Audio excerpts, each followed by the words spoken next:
Terima kasih Anda masih bersama kami di Kompas Sport Pagi. Sport Lovers, Timnas Indonesia tiba di Bandara Adi Sumarmo untuk melakoni laga kedua kontra Laos.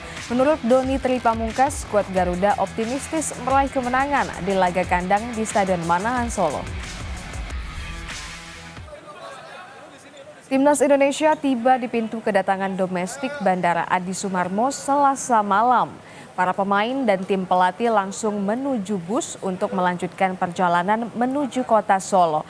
Doni Tripamungkas mengaku kemenangan kontra Myanmar menjadi modal berharga untuk menghadapi Laos di Stadion Manahan Kamis malam.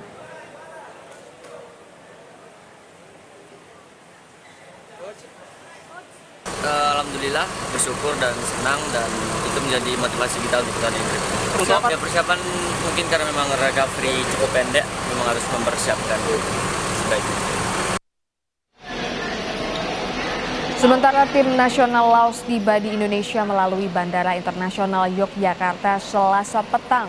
Selanjutnya Laos akan menuju Solo menggunakan transportasi bus. Pelatih kepala Ha Hyok Jun menjelaskan anak asuhnya masih dalam kondisi kelelahan usai takluk dari Vietnam. Apalagi mereka harus melakukan 2 kali penerbangan menuju Indonesia dan harus terbang di pagi hari dari Laos.